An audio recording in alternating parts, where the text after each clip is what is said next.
Imagine a world where you can stand out from the crowd for just being yourself, where showing your genuine, authentic personality is a way to help you get a job or a university place or an apprenticeship. I believe that that world already exists, and we can use social media to help us stand out in our careers. But in order to do so, we have to know a couple of things about the tools we're using, that is LinkedIn and TikTok, and how to use them both effectively. My name is Jake Richings. I'm a public speaker. I speak at schools, colleges and universities helping young people to find work that they love. I'm also a TikTok influencer helping careers and education brands engage young people. And my name is Jack Lamb. So I work as a global talent partner for Microsoft, hiring mainly tech positions, but I'm also one of the founders of GradSmart, which is a matchmaking platform that helps students like yourself in the UK find jobs and employers that you'll love to work for. So, as Jake mentioned, we're going to talk about two platforms in particular, which is LinkedIn and TikTok. But before we start, I'm going to go through some examples about generally just the power of an engaged audience, regardless of the platform. And we're going to start off with a fun one, which is Logan Paul. Right? How does a YouTuber box one of the most technical boxers ever to live and appear at WWE WrestleMania? You know, we look at these two appearances, right, and granted one went far better than the other. But considering Logan's background, I think both of these are absolutely amazing achievements. You know, I know probably some of you will know how popular he is, but the figures are absolutely staggering. You know, Logan Paul has a combined following of over 33 million across all platforms. And this is just from him sharing what he does on a day-to-day basis, right?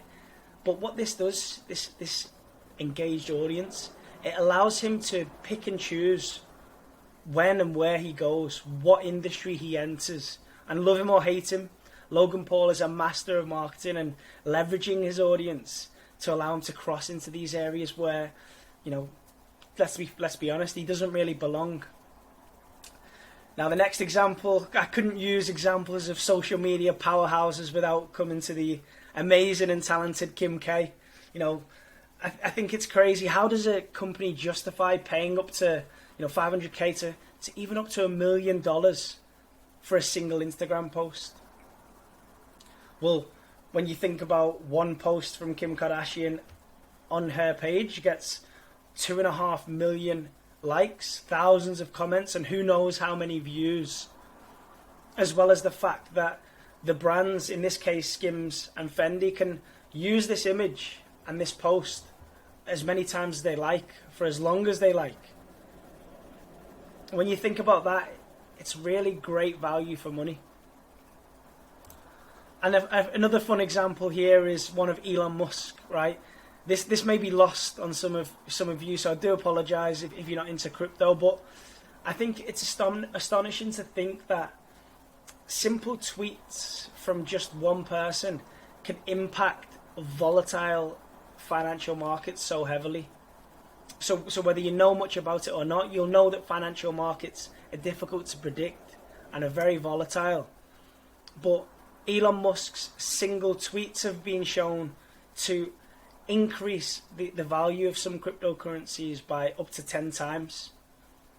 And in some cases, for multiple tweets over an extended period of time, can be seen to increase the value of coins by up to 15,000%.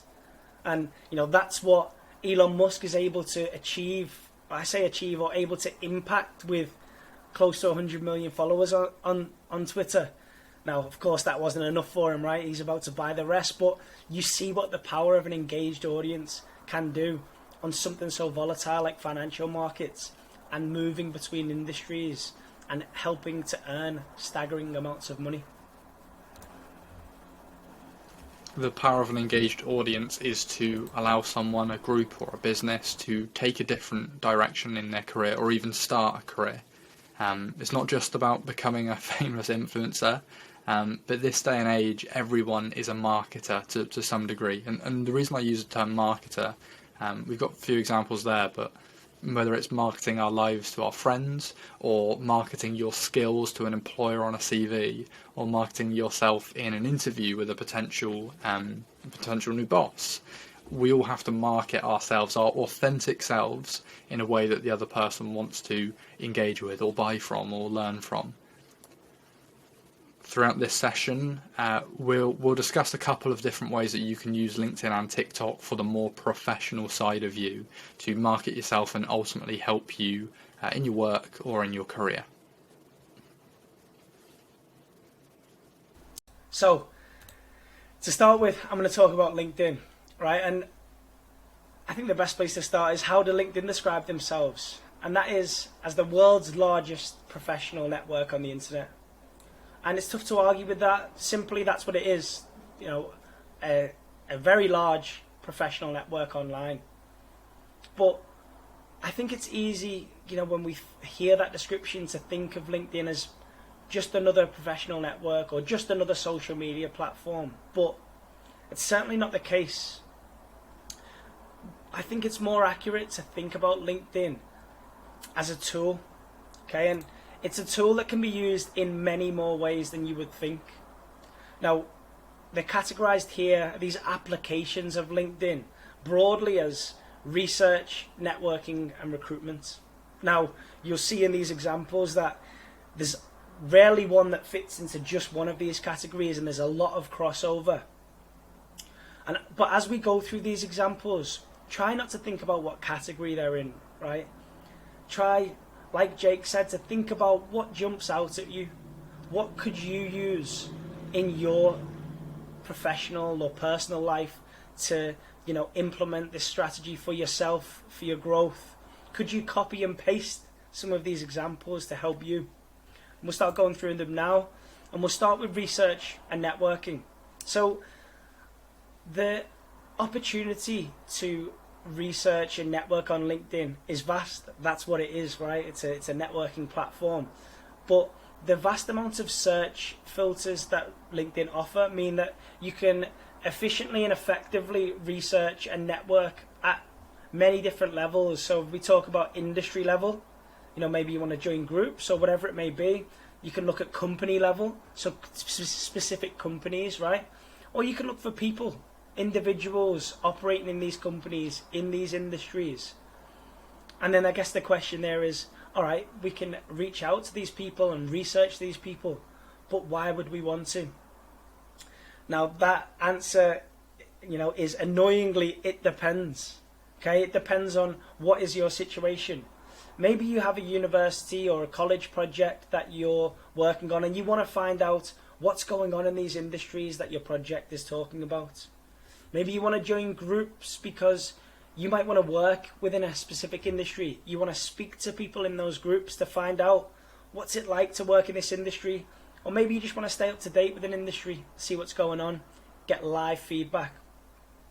When we're talking about companies, when you enter the workplace or you're you know, potentially looking at starting a business, maybe you want to see what your competitors are up to.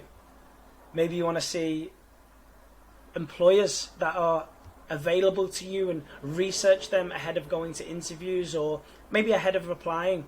There's a lot of opportunity to search for specific companies, and the reason you would want to do so is obviously vastly different depending on your individual situation.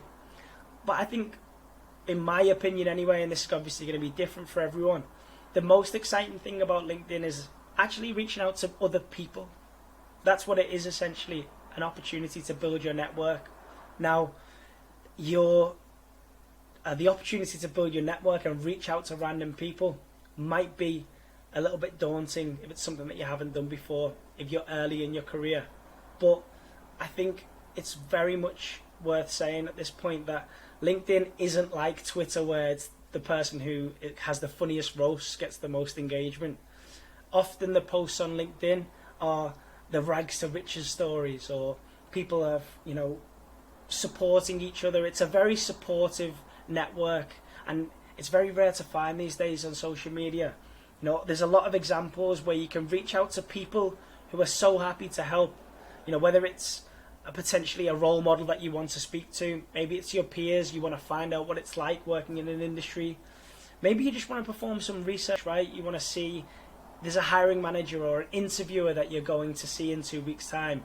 You want to see what sports do they like. You know, do you have anything in common with them? Did you go to the same university, to give you that little leg up in the interview?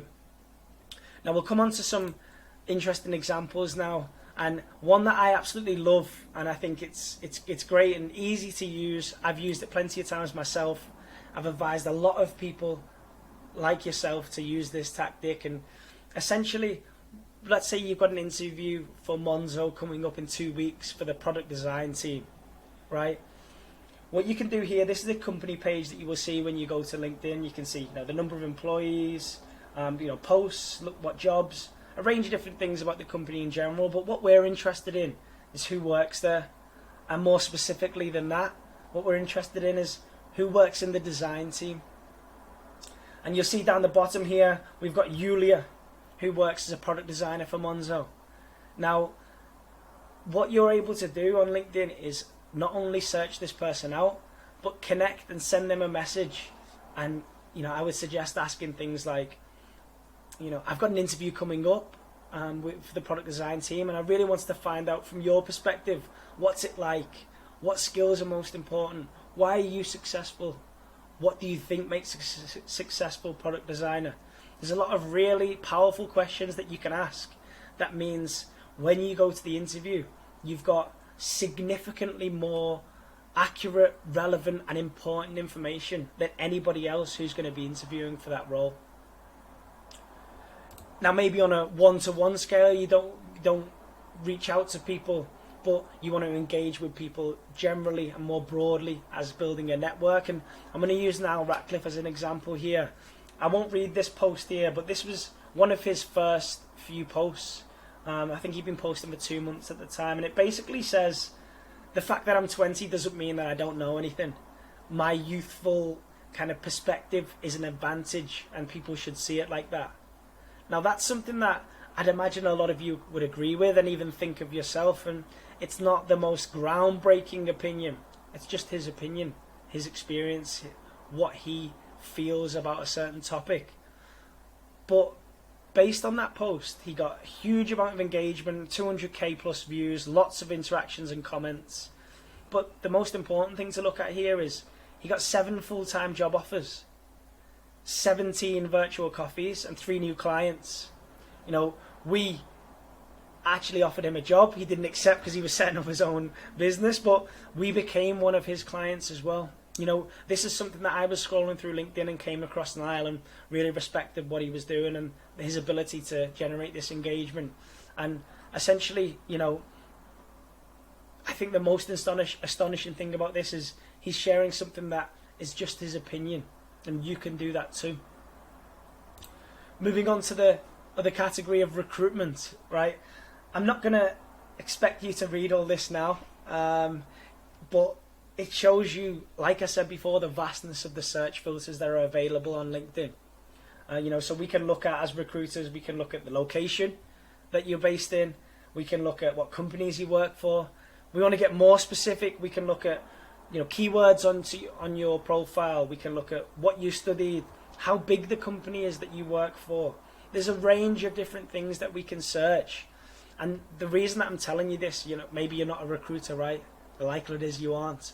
But this is how 90% of recruiters use LinkedIn regularly, is searching for candidates for live jobs based on these fields. Now, 90% is a statistic that's out there online, right? Not sure what those other 10% are doing. In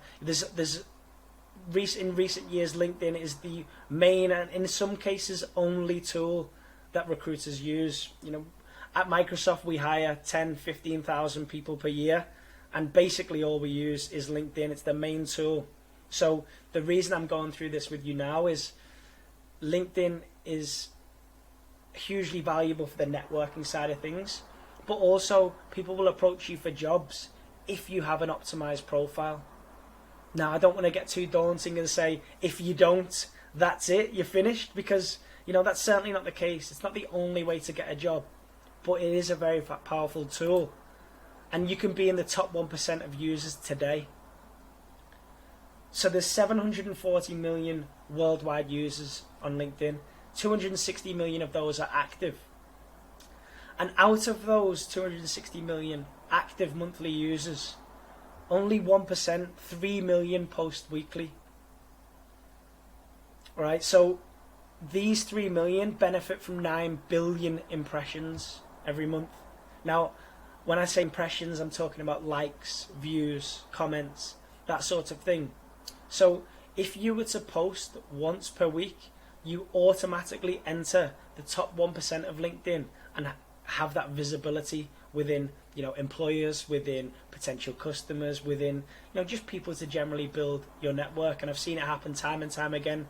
People shoot up by just posting their opinions. So, start today. Obviously, you have to create your profile first. And it's going to take some time to optimize, right? But once you've created your profile, you can follow 10 influencers in an industry that you're passionate about. Start connecting with them. Maybe even try to have some conversations, right? You can connect with 5 people in an industry or company that you would like to work within or like to work for, and start a conversation. Find out what it's like. Learn whether that is actually something that you would be interested in. Maybe you could research skill keywords for a job that you would like to work in and optimize your profile so that you pop up to the top of searches. Or, like I mentioned before, post once a week for 6 weeks. What your story is, what you're studying, what you've learned, your opinions, whatever it is. Like Jake has said, your authentic self. And the beauty of social media, particularly on LinkedIn, such a supportive platform, is there's a place for everyone's authentic self. And you can be in the top 1% by just posting that. I'm going to hand over to Jake now to talk about TikTok. Nice one, yeah. Can TikTok help you get a job? Or could TikTok help you get into your uni of choice or the college you want to get into? Could TikTok even become part of your career? Well, I think the answer to all of those semi-rhetorical questions is maybe. Maybe it could. Over the next 10 minutes, I want to share with you some of the ways I've used TikTok to get work and build my own personal brand. And I'll touch on how I've started earning directly through influencing as well, but with the focus being on what you can do to help stand out in your career. And I want you to feel like there are a couple of things that you could do regardless of what career or path you want to take to help you stand out for being yourself.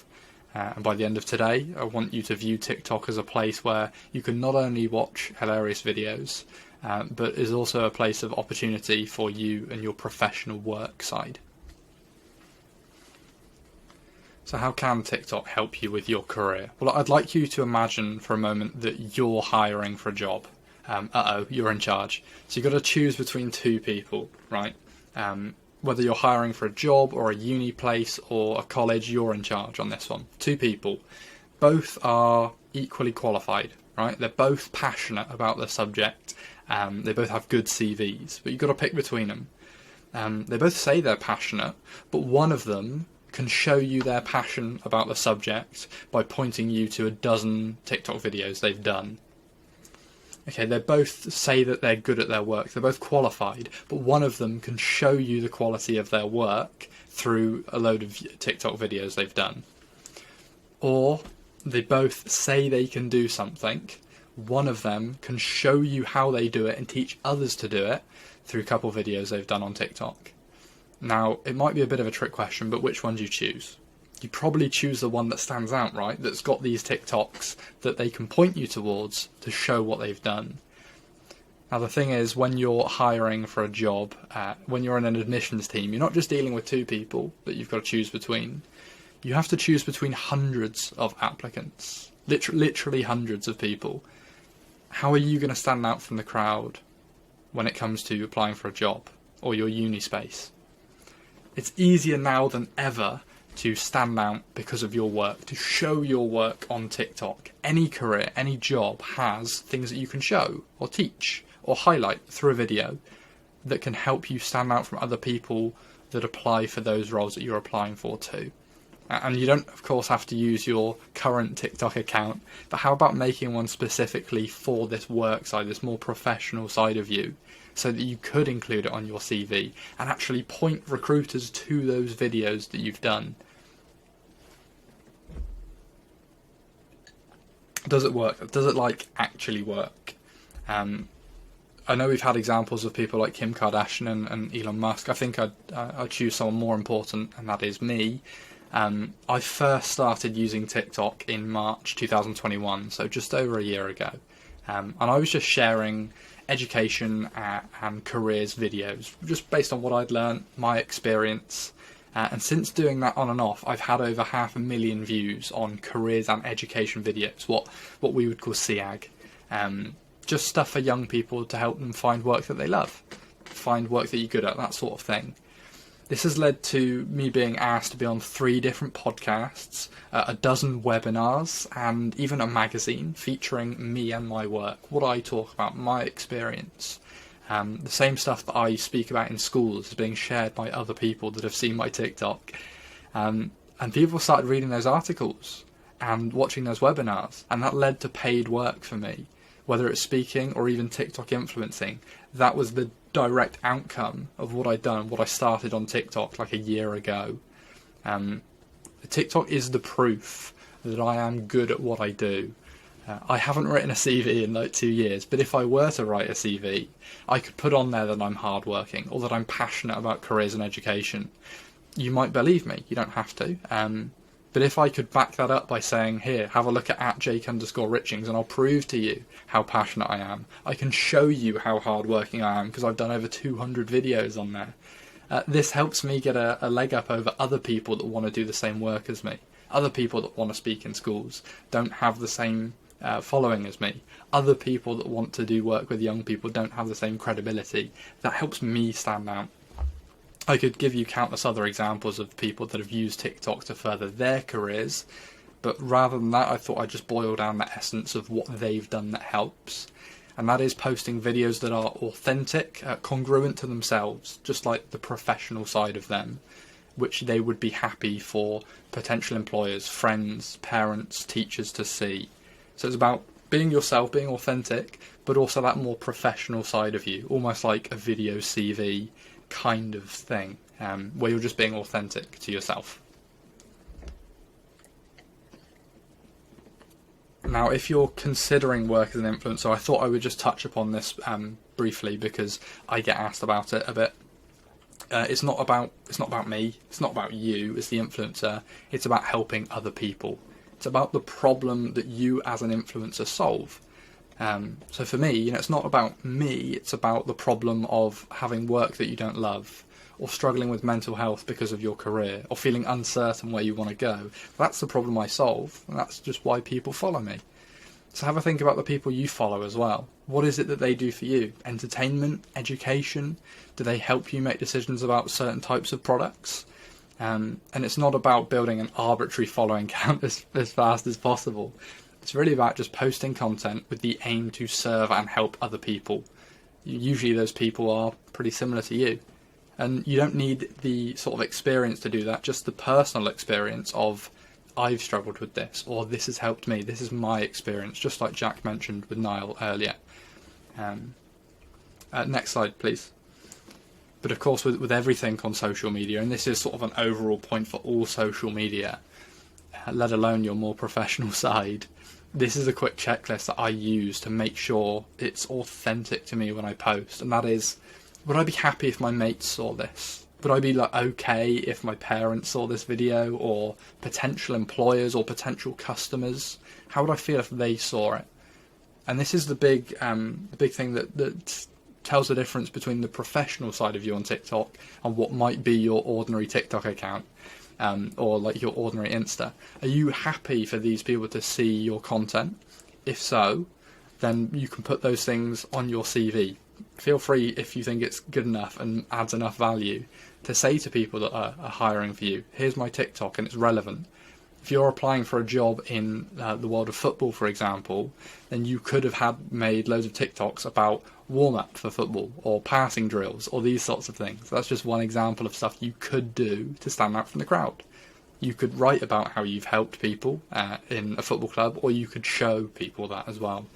So that's just one example of what you could show people about your work. So when you're posting anything on social media, just have this bit sort of a checklist that you can look through. Now, what now? Like, what can you actually do starting today, this evening, this weekend, to help you find a career you love using TikTok as a tool to do that? 3 things. The first one is to make an account for the more professional side of you. You probably already have TikTok accounts now, but make a new one that you can use either on your CV or to point people towards, or even use as content for LinkedIn as well. More professional side of you. Then just make videos that are either showing your work or some sort of education or highlighting one thing that you can do.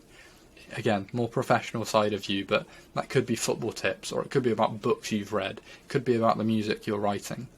The stuff that you can put up there that you'd be really happy for other people to see and point towards when it comes to you. And the last thing is, if you think they're good enough and you think they add enough value, you can talk about them in a CV. You can say that you're hardworking or that you're passionate and point people towards the CV to prove that, to be the proof that you are good at what you do. So to summarise the whole thing, because that brings me towards the end of the TikTok section. So next slide, please, Jack. To bring sort of this whole session towards an end while we come to the end. There's a couple similarities between what you can do on LinkedIn and what you can do on TikTok, even though they're vastly different. They're both tools for your personal and professional growth. That is, if you use them right, just like if you use a hammer when you should use a hammer, you're going to grow professionally. You can use that to find work or to grow an engaged audience. And everyone, in some respect, has to be a marketer. We have to learn these skills about how we can build our own personal brand, build a following, and market ourselves to get work in the future, to build our careers. But it's over to you to get started now. It's all about what you do after this talk, what you take away and what you actually put in place to start. So next slide, please. I think that brings us towards the end. Yeah, so like I say, my name is Jake Richings. I'd like to say thanks from me for listening to the TikTok Vic, and I'm sure Jack will say the same as well. Yeah, great to hear about obviously your experience with TikTok specifically, Jake, and I've been following you for some time, so it's obviously how we came to be connected. So to start off with your journey on LinkedIn or TikTok, feel free to reach out on myself, Jack Lamb, GradSmart, Microsoft. Test out the search filter to see if you can find me. But really appreciate your time, and thanks for listening.